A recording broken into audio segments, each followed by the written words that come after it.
Hello students, hello everyone, welcome back to make it easy skills. और इससे पहले मैंने आपका जो सेशन लिया था उसमें मैंने आपको बताया था कि सिंटैक्स किसे कहते हैं, टाइप्स ऑफ सेंटेंसेस, और हम सेंटेंस में क्या क्या चीज़ें यूज़ कहाँ कहाँ करते हैं, उस सब के बारे में मैंने आपको इससे पहले जो वीडियो बनाया था उसमें सभी कुछ मैंने आपको बताया था।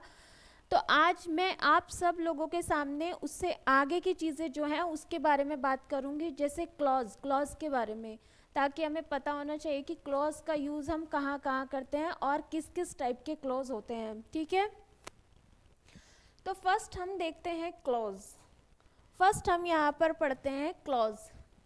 क्लॉज कितने टाइप्स के होते हैं मैंने आपको ये ऑलरेडी लिखवा चुकी हूँ कि क्लॉज होते हैं टू टाइप्स के main, independent clause and dependent clause. Independent clause and dependent clause. Independent clause, ये नाम से ही पता चल रहा है आपको कि इंडिपेंडेंट क्लॉज में क्या होता है, has a complete thought. Independent clause में किसी भी इंसान की जो वो सेंटेंस बोल रहा है, जो वो कह रहा है, वो पूर्णतया है, उसमें किसी पर भी कोई डिपेंडेंसी नहीं है और कोई सेंटेंस आगे नहीं होता इंडिपेंडेंट क्लॉज में। ठीक है, हैज़ ए कंप्लीट थॉट, उसी सेंटेंस में उसका कंप्लीट थॉट पता चल जाता है, किसमें, इंडिपेंडेंट क्लॉज में। और इसकी दूसरी क्वालिटी क्या है, कैन स्टैंड बाय इटसेल्फ, यानी कि यह अकेला ही होता है, यह अपने साथ किसी और को नहीं लेता, यह स्वतंत्र होता है। ठीक है,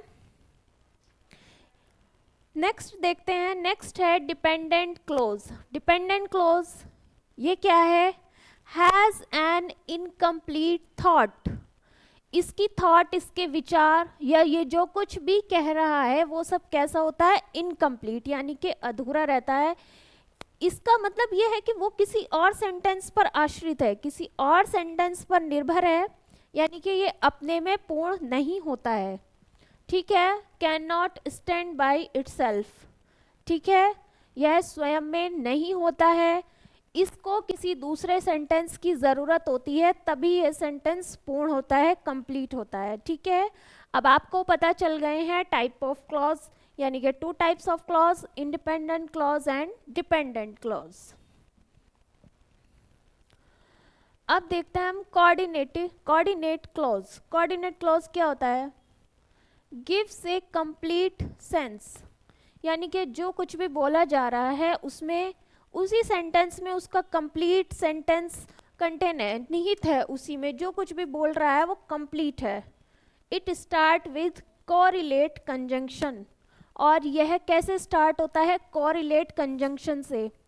कंजंक्शन तो आई होप आप सब लोग ही पढ़ते हैं, जब ग्रामर पढ़ते हैं हम सब उसमें कंजंक्शन पढ़ते हैं, क्योंकि हम कंजंक्शन का यूज़ बहुत सारी जगह पर करते हैं, जैसे कि कंपाउंड सेंटेंस में, कॉम्प्लेक्स सेंटेंस में, इन सब जगहों पर हम कंजंक्शन का यूज़ करते हैं। कंजंक्शन क्या होते हैं, जब भी कोई दो सेंटेंस को कोई ऐसा वर्ड आपस में जॉइन करे जिससे उसका मीनिंग जो है वो बिल्कुल पूर्ण हो जाए, तो उसको हम कहते हैं कंजंक्शन, यानी कि एक सेंटेंस से दूसरे सेंटेंस को जॉइन करना ही कंजंक्शन वाले सेंटेंस कहलाते हैं। अब देखते हैं हम इसमें कोरिलेटिव कंजंक्शन। पहले जो आते हैं वो हम इसी वाले में पढ़ लेते हैं, कोऑर्डिनेट क्लॉज के नीचे कोरिलेटिव कंजंक्शन। इसमें कौन कौन से वर्ड्स आते हैं हमारे, इसमें आते हैं कोरिलेटिव कंजंक्शन में not only but also, either or, so as, both and, neither nor, so that, as.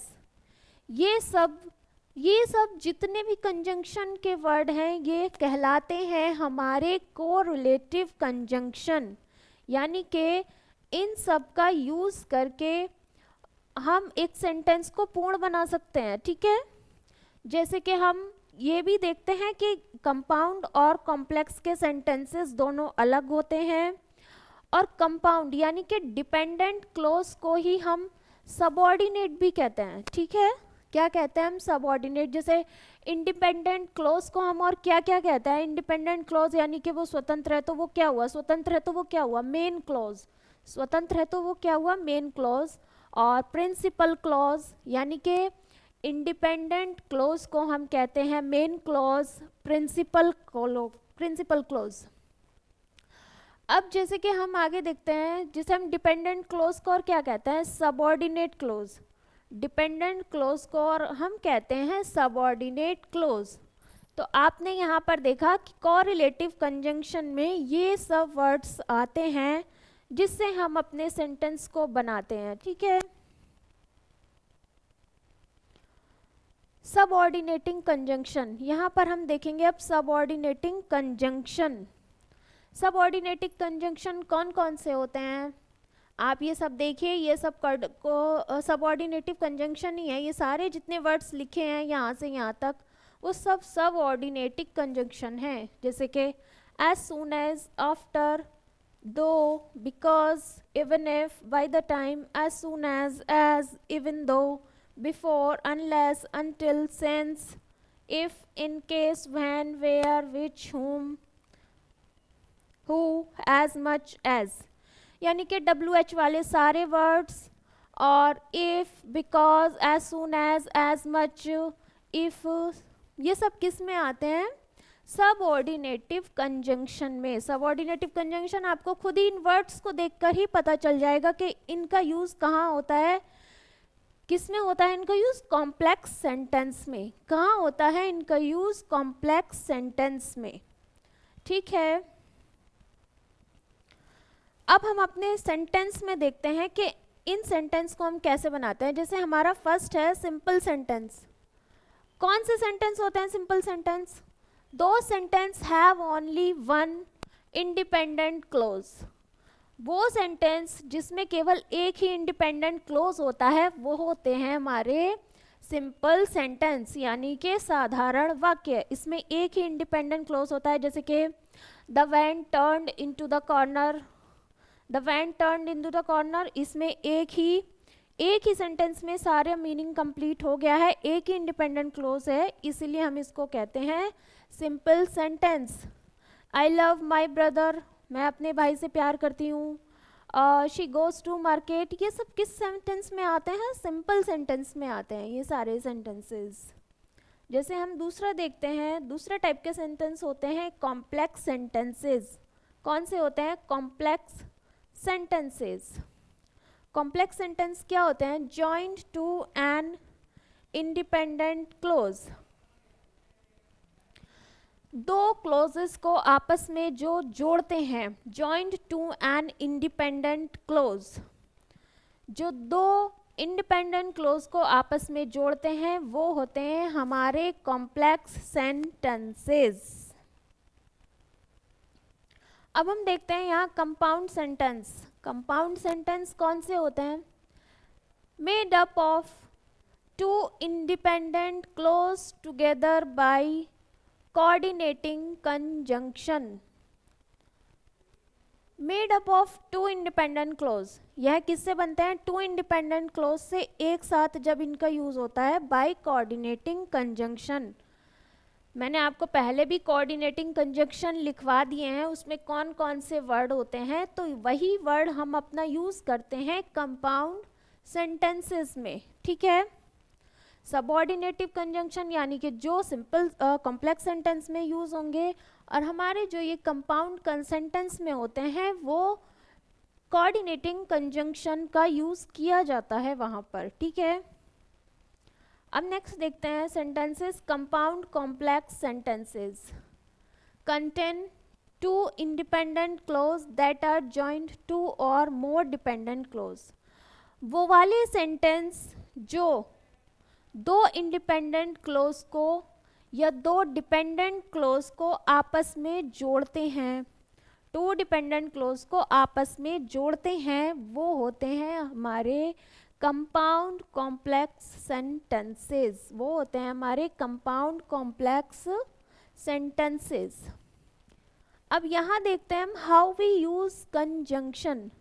अब आपने जो कंजंक्शन पढ़े हैं वो जो चाहे हमें वो कॉम्प्लेक्स में लगाने हो, कंपाउंड सेंटेंसेस में लगाने हो, हम उनका यूज कैसे कैसे करते हैं, ठीक है। जैसे कि यहाँ पे देखते हैं हम सबऑर्डिनेटिंग कंजंक्शन का यूज हम कैसे करेंगे, ठीक है। After Shyam does his work he watches movie. अपना काम करने के बाद, आफ्टर मीन्स बाद, श्याम अपना काम करने के बाद ही वॉचेज मूवी, वह क्या देखता है, मूवी देखता है। ठीक है, श्याम अपना काम करने के बाद मूवी देखता है। यहाँ पर जो हमारा फर्स्ट सेंटेंस है ये कैसा है, डिपेंडेंट। ये कैसा है, डिपेंडेंट। जैसे मैंने ये बोला कि after Shyam does his work, Shyam अपना काम करने के बाद, यहाँ पर ये जो सेंटेंस ये सुनने से ही पता चल रहा है कि इनकम्प्लीट है, इसका कोई सेंस नहीं बनता है जब तक हम इसमें कोई ऐसा वर्ड या कोई दूसरा सेंटेंस नहीं जोड़े। यहाँ तक तो ये अधूरा ही रह गया ना, इनकम्प्लीट रह गया। तो यहाँ लगाते हैं हम फिर कॉमा, ही वॉचेज मूवी, वह मूवी देखता है। अगर मैं ये सिर्फ इतना सेंटेंस बोलूँ कि ही वॉचेज मूवी, तो ये कैसा सेंटेंस है, यहाँ से यहाँ तक ये कैसा सेंटेंस है, इंडिपेंडेंट, यानी कि स्वतंत्र है। अगर ये हमने पहला सेंटेंस भी हमने यहाँ पर यूज़ नहीं किया तो ये सेंटेंस तो खुद में कंप्लीट है ना, कि ही वॉचेज मूवी, वह मूवी देखता है। ये सेंटेंस कंप्लीट है, वह मूवी देखता है, वह क्रिकेट खेलता है। तो ये वाला जो है ये इंडिपेंडेंट है। ये सेंटेंस कैसा है, इंडिपेंडेंट, और ये डिपेंडेंट। और एक बात और आपको ज़रूर याद रखनी है कि जब भी स्टार्टिंग में हमारा कोई भी ऐसा सेंटेंस आए जो डिपेंडेंट हो, यानी कि उसके आगे हमें दूसरा सेंटेंस लगाना ही हो, तो उस सेंटेंस से पहले हमें यहाँ कॉमा का यूज़ करना कंपलसरी होता है। ठीक है, यहाँ हमें कॉमा का यूज़ करना कंपलसरी होता है। अब नेक्स्ट सेंटेंस देखते हैं, Neeraj ate a lot of food. Neeraj ने बहुत अधिक खाना खाया, बहुत अधिक भोजन किया, बिकॉज ही वॉज हंग्री, क्योंकि वह भूखा था। अब आप यहाँ पर देखिए, यहाँ से यहाँ तक तो ये सेंटेंस कैसा है, इंडिपेंडेंट है, क्योंकि नीरज ए लॉट ऑफ फूड, नीरज ने बहुत ज़्यादा खाना खाया। Neeraj drink A lot of water, Neeraj drink a much water. तो ये सब सेंटेंस कैसे हैं आपस में, हमें क्या पता चल रहा है कि इंडिपेंडेंट है। अगर कोई सेंटेंस आगे यूज़ भी ना हो तो उससे कोई फ़र्क नहीं पड़ता ना, हमें उसका पूरा सेंस तो समझ में आ गया है। तो ये है independent sentence, because he was hungry, क्योंकि वह भूखा था। क्यों खाया, नीरज ने खाना क्यों खाया, क्योंकि वह भूखा था, क्योंकि वह भूखा था। ये बिकॉज कैसा कंजंक्शन है, ये सबऑर्डिनेटिंग कंजंक्शन। बिकॉज कैसा कंजंक्शन है, ये सबऑर्डिनेटिंग कंजंक्शन। तो अब हमारा सेंटेंस यहाँ से यहाँ तक पूरा हो गया कि Neeraj ate a lot of food because he was hungry, क्योंकि वह भूखा था। तो पहला सेंटेंस हो गया इंडिपेंडेंट और दूसरा सेंटेंस हो गया डिपेंडेंट। अगर हम इसी सेंटेंस को पहले लिख दें, because he was hungry, because he was hungry, अगर हम इस सेंटेंस को पहले ले आए तो ये डिपेंडेंट हो जाएगा ना, इसके आगे हमें ये सेंटेंस तो लिखना ही पड़ेगा ना। ठीक है, तो इस तरीके से हम देख सकते हैं कि कौन सा सेंटेंस डिपेंडेंट है और कौन सा इंडिपेंडेंट है। थर्ड वाला एग्जाम्पल अब हम देखते हैं, ऑल्दो जय वॉज हंग्री। ऑल्दो मीन्स यद्यपि, यद्यपि, यद्यपि जय भूखा था, he didn't eat any food, उसने कोई खाना नहीं खाया, उसने कुछ भी नहीं खाया, उसने भोजन नहीं किया। तो ये ऑल तो कैसा कंजंक्शन है, सबऑर्डिनेटिंग कंजंक्शन, जो हम कॉम्प्लेक्स में यूज़ करते हैं। हमें ये भी पता है कि हम आफ्टर, बिकॉज, इफ, दैट, ये सब का यूज़ किस में करते हैं, हम अपने कॉम्प्लेक्स सेंटेंस में। तो ये स्टार्टिंग में आ गया कि यद्यपि जय भूखा था, उसने खाना नहीं खाया। ठीक है, ये आगे सेंटेंस तो बनाना हमें ज़रूरी है ना, ऑल्दो जय वॉज हंग्री। तो हमारा ये सेंटेंस क्या हुआ, डिपेंडेंट। कैसा हुआ ये sentence, dependent. He did not eat any food, उसने कोई भोजन नहीं किया। ऐसा तो हम जनरल सेंस में अपनी जनरल बातों में कह देते हैं कि आज उसने कुछ नहीं खाया, आज उसने कुछ नहीं पिया। ठीक है, तो ये हो गया हमारा इंडिपेंडेंट। ये कैसा हो गया हमारा, इंडिपेंडेंट। ठीक है, तो अब हमारा सेंटेंस कंप्लीट हो जाता है ये कंजंक्शन वर्ड लगाकर कि ऑल्दो जय was hungry he didn't eat any food. I hope बच्चों आपको ये सब समझ में आ रहा होगा। और तो भाई आप जितनी प्रैक्टिस करेंगे, जितने सेंटेंसेस बनाएंगे वो कंपाउंड से रिलेटेड हो, कॉम्प्लेक्स से रिलेटेड हो, आप इसके बारे में और आगे जानेंगे कि कैसे कैसे सेंटेंस में हम कहाँ कहाँ किस तरीके के कंजंक्शन का यूज़ करते हैं, ठीक है। जैसे नंबर 5 में देखूँ, I turn all the lights off, मैंने सभी लाइट्स बंद कर दी बिफोर लीव द रूम, कमरा छोड़ने से पहले। यहाँ से लेके यहाँ तक ये कैसा सेंटेंस है हमारा, इंडिपेंडेंट है। मैंने सारी लाइटें बंद कर दी, ठीक है, मैंने टीवी ऑफ कर दिया, मैंने लाइट ऑफ कर दी, मैंने टीवी ऑफ कर दिया, मैंने पंखा ऑफ कर दिया। ये तरीके के किस सेंटेंस होते हैं, ये आपस में पूर्ण है, ये किसी पर डिपेंड नहीं है ना, तो इंडिपेंडेंट सेंटेंस है यहाँ से यहाँ तक। बिफोर लीव द रूम, ये एक डिपेंडेंट सेंटेंस हो गया हमारा डिपेंडेंट क्लॉज में, कि कमरा छोड़ने से पहले। अगर मैं इस सेंटेंस को पहले ले आऊँगी तब हमें यहाँ पर कॉमा लगाना पड़ेगा। ये मैंने आपको पहले भी बता चुकी हूँ ऑलरेडी कि अगर डिपेंडेंट सेंटेंस का यूज़ हम पहले कर रहे हैं तो हमें बाद में दूसरा सेंटेंस लिखने से पहले वहाँ कॉमा का यूज़ करना पड़ेगा, अदरवाइज नॉट। अब मैं देखती हूँ example of compound sentences. Compound sentences हम कैसे बनाते हैं, जैसे मैं बोलूँ I like biscuits and Meera like coffee. मैं बिस्किट पसंद करती हूँ और मीरा क्या पसंद करती है, कॉफ़ी। यहाँ पर कंपाउंड का कौन सा कंजंक्शन जोड़ा हमने, एंड का मतलब होता है और, तो यहाँ पर हमने कंपाउंड का कंजंक्शन लगा दिया है एंड, ठीक है। नेक्स्ट देखते हैं, अवर वैन ब्रोक डाउन, हमारी वैन खराब हो गई, सो वी केम लास्ट, इसलिए हम अंत में पहुँचे। हमारी कार खराब हो गई इसलिए हम अंत में पहुँचे, तो यहाँ पर कौन सा है कंपाउंड का वर्ड, सो, इसीलिए हम लास्ट में पहुँचे। He failed for he did not work hard, वह फेल हो गया क्योंकि उसने कठिन परिश्रम नहीं किया था। वह फेल क्यों हो गया, क्योंकि उसने कठिन परिश्रम नहीं किया था।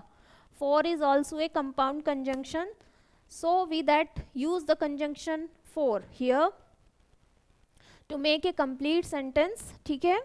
तो यहाँ पर ये for जो conjunction है वो compound से related है, ठीक है बच्चों। इसलिए बहुत सारे ये जो वर्ड्स होते हैं कंजंक्शन होते हैं, हमें अपने माइंड में सेट करने होते हैं कि कंपाउंड में कौन से कंजंक्शन आते हैं और कॉम्प्लेक्स में कौन से कंजंक्शन आते हैं, जैसे एंड, और, सो दैट, फॉर, ये सब जो होते हैं कंपाउंड से रिलेटेड होते हैं, ठीक है। अब नेक्स्ट देख लेते हैं हम कॉम्प्लेक्स सेंटेंस के कुछ एग्जाम्पल्स लिखे हैं ये। रिया मिस्ड हर एग्ज़ाम, रिया ने अपना एग्ज़ाम मिस कर दिया, छोड़ दिया, बिकॉज शी वॉज लेट, क्योंकि उसे क्या हो गई थी, देर हो गई थी। ये बिकॉज किस में आता है, कॉम्प्लेक्स में। बिकॉज का यूज़ हम कहाँ नहीं करते हैं, कंपाउंड में नहीं करते हैं इसका, हम बिकॉज का यूज़, क्योंकि का यूज़ करते हैं कॉम्प्लेक्स सेंटेंस में। अगर क्योंकि शब्द ही कंपाउंड में आए तो हम यहाँ बिकॉज की जगह क्या यूज़ करेंगे, फॉर का, ठीक है। सेकेंड नंबर देखते हैं, ऑल दो शी वॉज रिच, यद्यपि वह अमीर थी, शी वॉज स्टिल अनहैप्पी, तब भी वह क्या थी, नाखुश थी, खुश नहीं थी। वह अमीर थी फिर भी वह खुश नहीं थी, ठीक है। ऑल दो किसका वर्ड है ये, कॉम्प्लेक्स का। ऑल दो का यूज़ हम किस में करते हैं, हमेशा कॉम्प्लेक्स में, कंपाउंड में नहीं करते हैं इसका। नेक्स्ट देखते हैं, व्हेन लीला वॉज यंगर, जब लीला जवान थी, शी बिलीव्ड इन गॉड, वह गॉड में विश्वास किया करती थी। यहाँ पर वैन, WH वाले सारे वर्ड्स जितने भी हों वो सब आते हैं कॉम्प्लेक्स में, नॉट इन कंपाउंड, ठीक है। Just remember my words, when and WH से रिलेटेड जितने वर्ड्स होते हैं वो सब हम कॉम्प्लेक्स में यूज़ करते हैं। तो यहाँ पर हमें वैन देखकर पता चल गया कि ये कौन सा है, कॉम्प्लेक्स सेंटेंस का, ठीक है। अब हम देख लेते हैं कुछ सेंटेंस ऐसे होते हैं जैसे कि कंपाउंड कॉम्प्लेक्स सेंटेंस कहते हैं जिनको। एग्जाम्पल देख लेते हैं, Soni loves her brother, Soni अपने भाई से प्यार करती है, and she loves him too, because, और वह उससे प्यार क्यों करती है, क्योंकि वह उसका बिल पे करता है। ये कैसा सेंटेंस है हमारा, कंपाउंड कॉम्प्लेक्स सेंटेंसेस। मैंने क्या बताया था, कंपाउंड कॉम्प्लेक्स सेंटेंसेस में इसमें टू और उससे ज़्यादा डिपेंडेंट क्लोज भी हो सकते हैं, ठीक है। यहाँ पर एक तो ये है कंजंक्शन का वर्ड, एक ये है यानी कि इसमें एक या एक से ज़्यादा डिपेंडेंट क्लोज या सेंटेंस का यूज़ हम कर सकते हैं, ठीक है। सेकंड देखते हैं, the cat ran off when I chased him but I already know the result. The cat ran off, cat भाग गई, व्हेन आई चेस्ड हिम, जब मैंने उसका पीछा किया, but I already know the result, लेकिन मुझे इसका परिणाम पता था कि क्या होगा, वो भाग जाएगी या जो भी हो उसके साथ, ठीक है। तो यहाँ पर दो और उससे ज़्यादा डिपेंडेंट क्लोज का यूज़ हुआ है, इसीलिए हम इनको कहते हैं कंपाउंड कॉम्प्लेक्स सेंटेंसेस, ठीक है। यहाँ दो वर्ड हमारे आ गए, एक तो व्हेन और एक बट, ठीक है बच्चों। तो ये जो कुछ सेंटेंस और जो ये क्लोज के बारे में मैंने आप सबको बताया, ये आपको थोड़ा सा माइंड में अपने सेट करनी ही पड़ेंगी ये चीज़ें, कंजंक्शन के वर्ड्स आपको या लर्न करने पड़ेंगे, ताकि आपको इजीली एकदम जैसे ही एग्जाम में देखो तो आपको एकदम माइंड में कनेक्ट हो जाए कि नहीं, मुझे कॉम्प्लेक्स में कौन से कंजंक्शन यूज़ करने हैं और कंपाउंड में कौन से कंजंक्शन यूज़ करने हैं, ठीक है। तो भाई हमारा जो क्लॉज होता है वो सब्जेक्ट और वर्ब से मिलकर ही एक क्लॉज बनता है, और उसी के बेसिस पर हम इन सब सेंटेंस को बनाते हैं। हमें ये देखना होता है कि कौन सा सेंटेंस डिपेंडेंट है, डिपेंडेंट क्लॉज में आ रहा है, और कहाँ पर इंडिपेंडेंट क्लॉज है। तो ठीक है बच्चों, आई होप आज का आपको ये जो सेशन है आपको कुछ समझ में आया हो इसके बारे में, और आगे मैं आपके लिए कुछ नए टॉपिक लेके आऊँगी ताकि आपको जो कुछ भी कन्फ्यूज़न है ग्रामर से रिलेटेड, क्लॉज से रिलेटेड, या और भी कोई जो टॉपिक है ग्रामर के, वो सब क्लियर हो जाए। तो थैंक यू बच्चों, thank you once again, okay.